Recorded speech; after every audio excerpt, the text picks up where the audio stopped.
Hello everyone, and thank you all for your prayers. I'm safely back home from Dubai.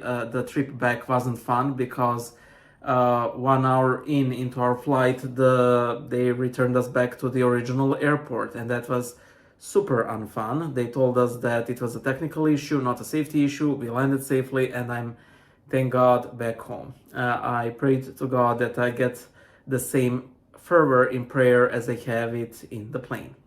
So today I want to share some of the very interesting Eurovision drama that's happening here in Serbia. And this will be a great primer of how things are here in Serbia. Sadly, I think a lot of people say, oh, Serbia is more holy, Serbia is base, Serbia is this. It might be all of those things, but it also fails to see a lot of issues that we're struggling here with. And I think that this little drama is a great showcase of the whole issue. So Serbia is one of the countries that regularly participates in the Eurovision Song Contest. And we have this competition here called Beovizija, where different singers and bands participate, and the best song, your mileage may vary, goes to Eurovision. And the voting is similar to the Eurovision contest itself. Half of the points, I believe, are from the audience. So you send a text message and you vote for your favorite or multiple messages, or you send to different bands. And half of the points comes from an expert panel. So let me introduce you to the first character of this story, Breskvica. I'll simply call her Peach for this video, essentially Little Peach. She's a singer, and she's a good indicator if you're an older person, because the first time, if you're like 37 like me, the first time you heard of Little Peach is when she was in this drama over the breakup of her boyfriend. And Little Peach is that one person that demarks your age, because up to that point you absolutely have no clue who she is, and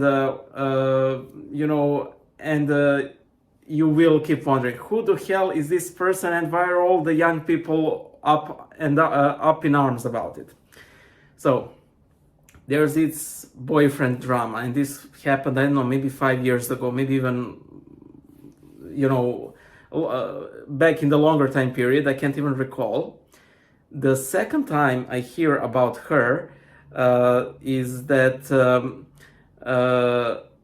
there was this, it was a New Year celebration this year, so 2024, and she was the, I believe, main singer during the New Year festivity on the main city square. Now, this was a considerable upgrade, considering that one of the last celebrations was performed by one of our singers, Jelena Karleuša, and her performance was borderline, how should I put this nicely, pornographic. She wore very revealing clothes, she flirted with a lot of Santa Clauses and so on. It was simply obscene. However, when it was Breskvica's time to perform during her show, it was very nationalistic. She wore this traditional garb.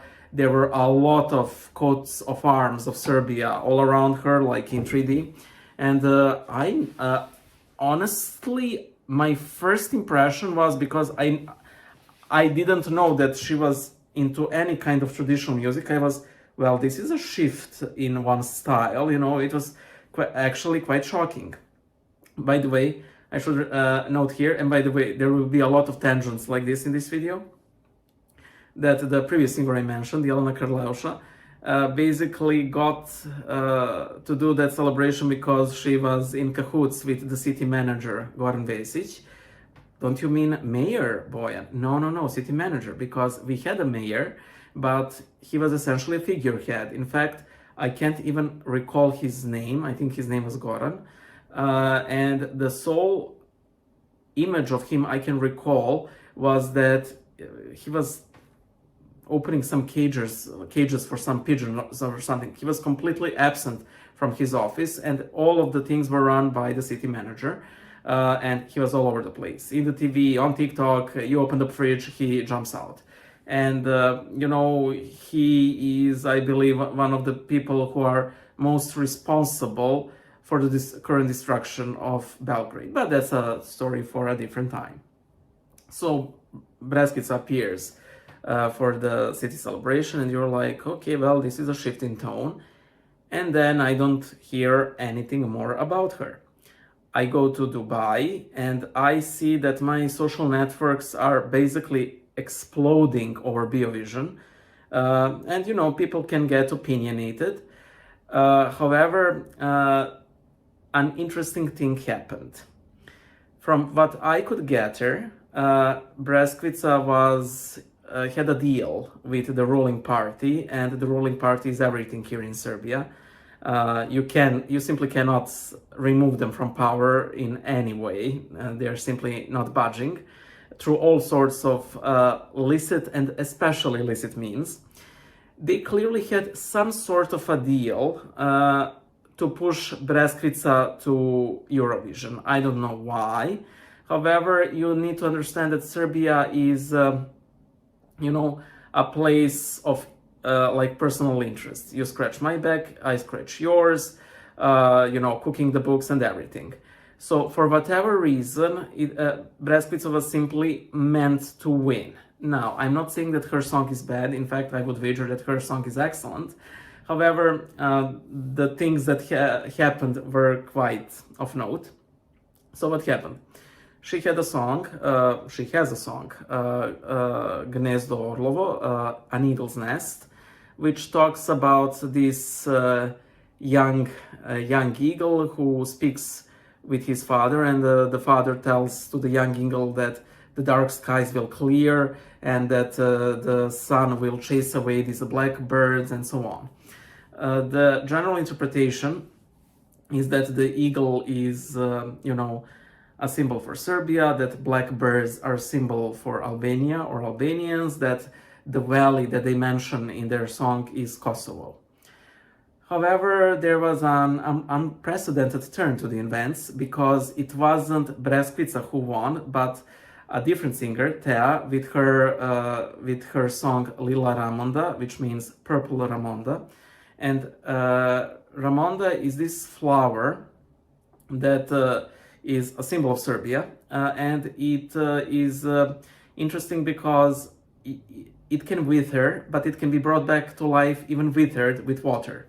So, and people thought that it was a very indicative symbol to be used as a Serbian symbol. So people in general voted in majority for Breskvica. However, the issue there is that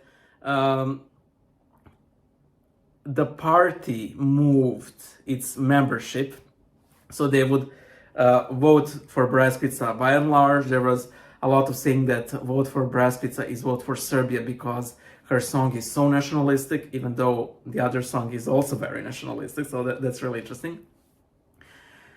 So, Breskvica won the popular vote. However, when it came to the judges panel, everything went fine until the final panelist, and this MC Saisi, I think her name is called, also singer, she gave 0 points to Breskvica and I believe maximum points to Tea, which means that Tea actually goes to Eurovision with her Purple Ramonda song.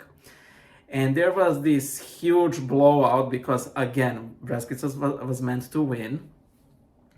And sort of the Serbia split in half, with people who vote for the Eagle's Nest as this nationalistic song, and also people who vote because the party told them so, and so on. And on the other hand, people who vote for Purple Ramonda because they don't want to support any move by the current party.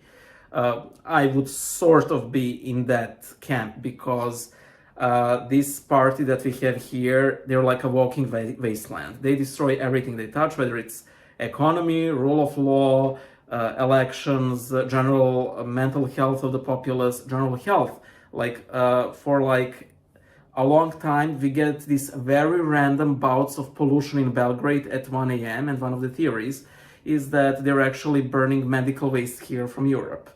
So yeah, fun. So what happens next? A lot of state-run media have organized this campaign for a protest to be held in front of the national television in support of Breskvica, which is very interesting because if you recall that in May last year, sadly, 12 people, 11 of them children who were, I believe, around 10 years of age, were killed in a school shooting, and none of the state-run media called for any protest, for any march, for any reform, but they are doing so now for Eurovision song. So yeah, that's Serbia for you. So, and this is just one little speck here that unless you play by the party's rules, nothing ever happens. And sadly, this also applies for the church. Like, unless the state authorities bless it, it simply does not occur. Bye.